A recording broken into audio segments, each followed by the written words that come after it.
உங்களுக்கு டாக்டர் ஒரு நாள் உங்களை பார்த்து உங்களால் இதுக்கப்புறம் அப்பாவாக முடியாதுன்னு சொன்னால் நீங்கள் என்ன பண்ணுவீங்களா? அந்த செகண்டில் நீங்கள் என்ன யோசிப்பீங்க? இல்லை அதுக்கப்புறம் என்ன யோசிப்பீங்க? இல்லை இதுக்கப்புறம் ட்ரீட்மெண்ட் எடுப்பீங்களா? இல்லை அடாப்ஷனாக ஒரு குழந்தைய வாங்கிக்கலாம்னு சொல்லிட்டு யோசிப்பீங்களா?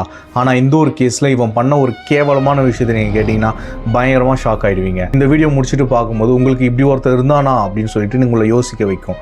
என்னோட பேர் விக்னேஷ், நீங்கள் பார்த்துட்டு இருக்குது மிஸ்ட்ரி சேனல். மறக்காமல் சப்ஸ்கிரைப் பண்ணிவிடுங்க. ஜெர்மன் நாட்டில் ஒரு ஹஸ்பண்ட் அண்ட் ஒய்ஃப் நார்மலாக வாழ்ந்துட்டு இருக்காங்க. வாழ்ந்துட்டே இருக்கும்போது கிட்டத்தட்ட ஒரு 6 வருஷம் ஆகியும் அவங்களுக்கு எந்த ஒரு குழந்தை பாக்கியம் இல்லாமல் இருந்திருக்கு. ஒரு மெடிக்கல் செக்அப்காக போறாரு. அந்த மெடிக்கல் செக்அப் பண்ண போகும்போது அங்க டாக்டர் சொன்ன விஷயத்தை கேட்டு அவர் பயங்கரமா ஷாக் ஆயிட்டாரு. அது என்னன்னா, டாக்டர் என்ன சொல்றாருன்னா, நீங்க இன்ஃபெர்டைல் அப்படின்னு சொல்றாரு. அப்படின்னா உங்களால இதுக்கப்புறம் குழந்தை பெற்றுக்க முடியாது அப்படின்னு சொல்லிட்டு இது கேட்டு ஒரு பயங்கரமா மன உளைச்சலுக்கு ஆறாரு. அவரோட லைஃபையே முழுக்க தொலைக்கவும் ஆரம்பிக்கிறார். ஆனா அதுக்கப்புறம் யோசிக்கிறாரு, இல்ல தான் மனைவி தனியா இருக்காங்களே, எனக்கு ஒரு குழந்தை வேணும்னு சொல்லிட்டு அவர் எடுத்த முடிவு ரொம்பவே கேவலமான ஒரு விஷயம். என்ன பண்றாருன்னா, தான் மனைவிக்கு குழந்தை வேணும்னு சொல்லிட்டு பக்கத்து வீட்டு ஆளையே கூப்பிட்டு இந்த மாதிரி எங்க மனைவிக்கு நீங்க ஹெல்ப் பண்ணி குழந்தை கொடுக்க முடியுமான்னு ஒரு சீப்பான விஷயத்தை கேட்கிறாரு. நெய்பர் பக்கத்துல இருந்தாரு. அப்போ முடியாது, நீ என்ன பேசுற, பைத்தியமா லூஸ் ஆயிட்டான்னு கேட்டா அவரு.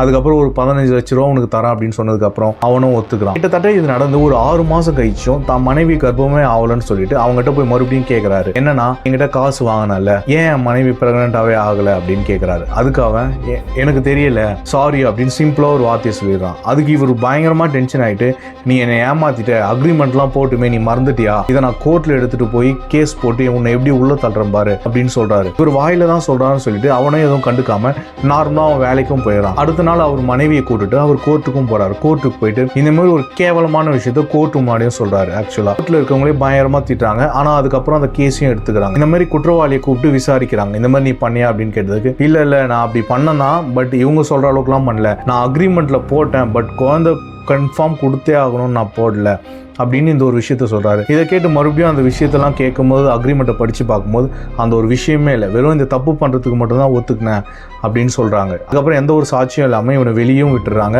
இவர் மேல கேஸை போட்டு இப்படி ஒருத்தர் இருக்கவே கூடாது, இது சமூகத்துக்கு ஒரு எடுத்துக்காட்டா இருக்கவே கூடாதுன்னு சொல்லிட்டு இவன் மேல கேஸை போட்டு இவனை உள்ள தள்ளிடுறாங்க. இந்த ஒரு வீடியோவை பத்தி நீங்க என்ன நினைக்கிறீங்கன்றதை கமெண்ட்ல சொல்லுங்க.